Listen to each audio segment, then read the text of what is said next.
Hi guys. तो आज के हमारे वीडियो में हम बात करेंगे स्मॉल कैप फंड्स के बारे में। और इस कैटेगरी के बारे में हम इसीलिए डिस्कशन कर रहे हैं बिकॉज लास्ट 1 ईयर में जहां पर हमारे मार्केट्स में जो भी हमें करेक्शन देखने को मिला था, एज ऑफ नाउ हमारे मार्केट वापस से अपने ऑल टाइम हाई पे आ चुके हैं। बट वहीं पर ऑन दी अदर हैंड अगर आप स्मॉल कैप कैटेगरी को देखोगे तो ये अभी भी अपने ऑल टाइम हाई से ऑलमोस्ट 10% डाउन है। तो इसीलिए काफ़ी सारे स्मॉल कैप इन्वेस्टर अपने फंड्स की क्वालिटी और फ्यूचर परफॉर्मेंस को लेकर भी काफ़ी ज़्यादा कंफ्यूज्ड है।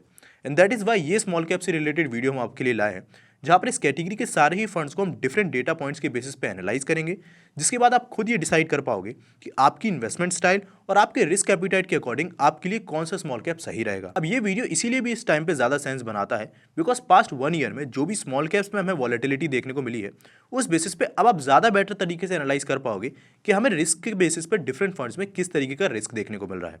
सो वीडियो काफी ज्यादा इन्फॉर्मेटिव होने वाला है, तो वीडियो को एंड तक देखिएगा।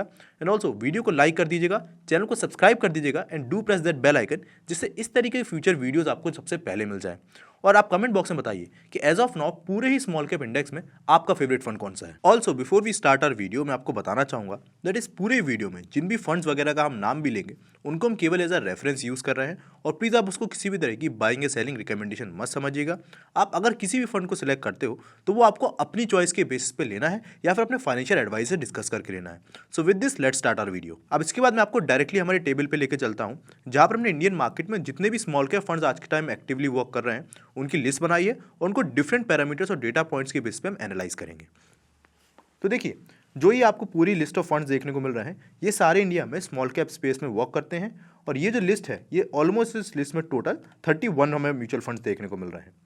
अब इस लिस्ट में हमने किन किन डिफरेंट पैरामीटर्स को यूज़ किया है जिनके बेसिस पे हम अपने एनालिसिस करेंगे। फर्स्ट ऑब्वियस आ जाता है AUM यानी एसेट अंडर मैनेजमेंट। सेकंड आता है expense ratio which is also a common factor.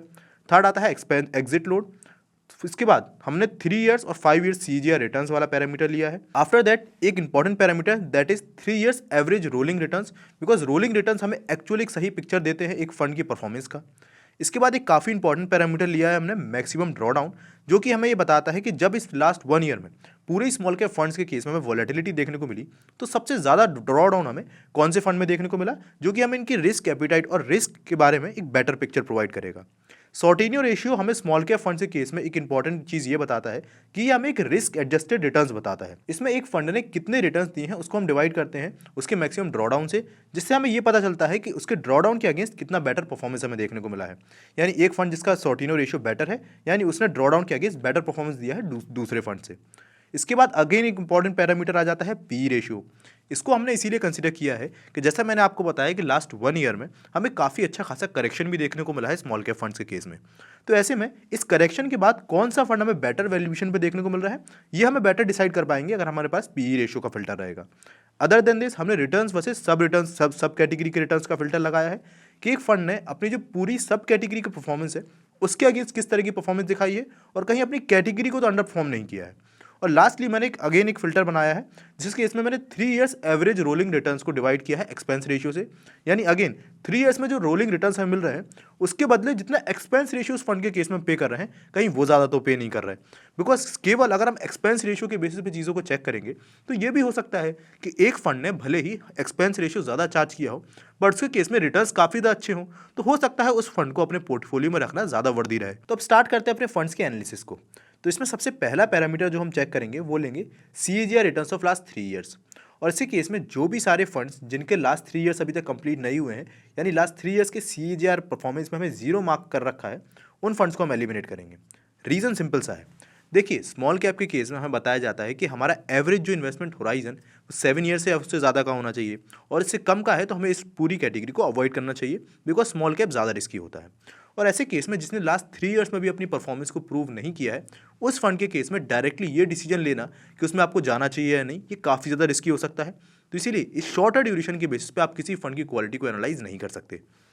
तो ऐसे में यहाँ पर हम सारे ही फंड्स जिन्होंने लास्ट 3 ईयर्स में CAGR में 0 दिखाया है उसको मार्क कर लेते हैं, और एज यू कैन सी उसको हम यहाँ पर फिल्टर आउट करेंगे। नाउ इसके बाद हमारा जो अगला पैरामीटर आ जाता है वो आ जाता है AUM का, जहाँ पर ऐसे फंड्स जिनका एसेट अंडर मैनेजमेंट 5000 करोड़ के अराउंड या उससे कम है, उन फंड्स को रखना मेरे अकॉर्डिंग काफ़ी ज़्यादा रिस्की रहेगा। Reason is simple. जैसे हमने देखा कि पहले स्टेप में हम लास्ट 3 ईयर्स के जो CAGR कंप्लीट जिन्होंने नहीं किया है उन फंड्स को एलिमिनेट कर चुके हैं, पर यहाँ पर 3 इयर्स कंप्लीट करने के बाद जो फंड्स बचे हैं उनके केस में भी अगर 5,000 करोड़ या उससे कम का AUM है तो ये हमें इंडिकेशन देता है कि कहीं ना कहीं उन फंड्स के केस में जो हमें रिस्क है वो हाई देखने को मिल रहा है, बिकॉज कहीं ना कहीं उनके रिटर्न्स में कोई इनकन्सिस्टेंसी रही होगी या फंड में कोई प्रॉब्लम रही होगी, जिस वजह से उस फंड के केस में जो इन्वेस्टर्स है उन्होंने इतना ज़्यादा उस पर ट्रस्ट नहीं किया। प्लस एक और चीज़ भी होती है कि मान के चलिए कोई फंड 5,000 करोड़ या फिर उससे कम का AUM रखता है, तो उसके केस में उसका पहला फोकस रहता है कि वो ज़्यादा से ज़्यादा रिटर्न्स जनरेट करे, और उसके पास ये एज भी होता है बिकॉज रिस्क कम है और AUM भी कम है, तो वो ज़्यादा रिस्क की बेट्स ले सकता है just to boost his performance, because एक फंड मैनेजर को भी अपनी जॉब बचानी है। तो ऐसे केस में वो ज़्यादा परफॉर्मेंस के लिए हो सकता है ज़्यादा आपका रिस्क ले, जो कि आने वाले टाइम में आपके पोर्टफोलियो को थोड़ा डैमेज कर सकता है। तो इसीलिए इस केस में जो हमारे कम AUM के फंड हैं वो क्योंकि ज़्यादा रिस्की अप्रोच फॉलो करेंगे तो उनको भी हम यहाँ पर शॉर्ट लिस्ट कर देते हैं। तो जैसे हमने यहाँ पर मार्क कर रखा है, इसको जब हम शॉर्टलिस्ट करेंगे तो ओवरऑल हमारे 14 फंड्स की लिस्ट बचेगी आउट ऑफ 31। अब इसके बाद हम जो पैरामीटर्स यूज़ करेंगे दैट इज़ एक्सपेंस रेशियो। अब जैसे मैंने आपको बोला था कि एक्सपेंस रेशियो काफ़ी इंपॉर्टेंट फिल्टर है, पर इसको भी हम आइसोलेशन में नहीं देखेंगे, इसको हम कंपेयर करेंगे 3 इयर्स एवरेज रोलिंग रिटर्न्स वाले फिल्टर से। और ये क्यों कह रहा हूँ मैं वो बताता हूँ। देखिए, अगर हम इसका एवरेज एक्सपेंस रेशियो चेक करें स्मॉल कैप की कैटेगरी का, तो एज यू कैन सी हमें 0.6 के अराउंड तक एक एवरेज एक्सपेंस रेशियो का जो नंबर है वो देखने को मिल रहा है। इससे ऊपर जितने भी हमारे एक्सपेंस रेशियो के फंड हैं, पहले मैं आपको उनको मार्क करके दिखाता हूँ। So these are the funds जो कि इससे ऊपर का एक्सपेंस रेशियो होल्ड करते हैं। पर क्या केवल एक्सपेंस रेशियो का ज़्यादा होना ये चीज़ हमें बताता है कि वो फंड की क्वालिटी खराब होगी? No, right. इसीलिए हमें इसको साइड बाय साइड कंपेयर करना पड़ेगा 3 years average rolling returns by expense ratio वाले फिल्टर से। यानी अगर एक्सपेंस रेशियो हम हाई पे कर रहे हैं तो उसके अगेंस्ट हमें क्या एवरेज रोलिंग रिटर्न्स अच्छे मिल रहे हैं। तो यहाँ हमें देखने को मिल रहा है कि इस फंड के केस में यानी SBI के केस में हमें एक्सपेंस रेशियो जो 0.75 का देखने को मिल रहा है, उसके अगेंस्ट रिटर्न भी जो एवरेज है 3 इयर्स के average rolling returns by expense ratio उनमें काफ़ी कम देखने को मिल रहा है, 26%। तो यहाँ पर इसको हम मार्क कर लेते हैं। अगला केस आता है क्वांट स्मॉल कैप का, अगेन 0.71 का एक्सपेंस रेशियो जो कि थोड़ा सा हायर साइड पे है, बट इसके केस में सरप्राइजिंगली आप देख सकते हो कि 3 years average rolling return by expense ratio की जो नंबर है वो हमें जो एवरेज 35-38 का रेंज है उससे ज़्यादा ही देखने को मिल रहा है, अराउंड 40% का। तो इसके केस में यानी इसमें हायर एक्सपेंस रेशियो पे करना उतना ज़्यादा प्रॉब्लमेटिक नहीं है। अब यहाँ मैं आपको बता दूं कि ये जो पैरामीटर्स हम यूज़ कर रहे हैं ये कोई हार्ड एंड पास रूल नहीं है कि एग्जैक्ट सेम यही पैरामीटर्स आप भी यूज़ करो। मैं आपको चीज़ें डिमॉन्स्ट्रेट करने के लिए केवल एक एग्जाम्पल यहाँ पर दे रहा हूँ। आप चाहो तो इन पैरामीटर्स को अपने अकॉर्डिंग ट्वीक कर सकते हो, जिससे आप अपने अकॉर्डिंग फंड्स को ज़्यादा बेटर फिल्टर आउट कर पाओ। तो प्लीज़ इसको ब्लाइंडली आपको कॉपी नहीं करना है। यहाँ पर बाकी फंड्स को अगेन हम चेक करें तो यहाँ पर बाकी फंड्स के केस में भी अगर अपन एक्सपेंस रेशियो को इन नंबर से कंपेयर करोगे तो हमें एवरेज से कम देखने को मिल रहे हैं, तो हमने यहाँ पर उनको मार्क कर दिया है। फर्दर अगर इसको शॉर्टलिस्ट हमें और भी करना है डेटा के बेसिस पे, तो हम डेटा यूज़ कर सकते हैं अगेन CAGR 3 इयर्स का। जैसे केस में जो एवरेज CAGR रिटर्न्स रहे हैं 3 ईयर्स से, उससे कम का जिनका फंड्स का रिटर्न है उनको हम यहाँ पर मार्क कर सकते हैं। बिकॉज अगेन स्मॉल कैप में हम इसीलिए इन्वेस्ट कर रहे हैं बिकॉज हम हायर रिस्क ले रहे हैं हायर रिटर्न्स के लिए। अब अगर हमें हायर रिस्क के केस में भी रिटर्न्स उतने ही एवरेज से कम देखने को मिल रहे हैं तो ये हमारे लिए प्रॉब्लमेटिक हो सकता है। 3 इयर्स के एवरेज रोलिंग रिटर्न्स के बेसिस पे अगर आप मार्क करोगे तो उसमें भी आपको वही सेम फंड्स देखने को मिलेंगे जो कि 3 इयर्स CAGR रिटर्न्स में आपको मिले। और अदर देन दिस, अगर आप रिटर्न वर्सेस सब कैटेगरी के रिटर्न्स वाला फिल्टर यूज़ करोगे तो इसमें भी ज़्यादा आपको जो फंड्स हैं सभी ने डिसेंट परफॉर्मेंस ही दी है, यानी एवरेज परफॉर्मेंस दी है, और किसी फंड ने बहुत कम नहीं दी है। तो जिसने कम ज़्यादा दी होगी उसको हम मार्क कर लेंगे।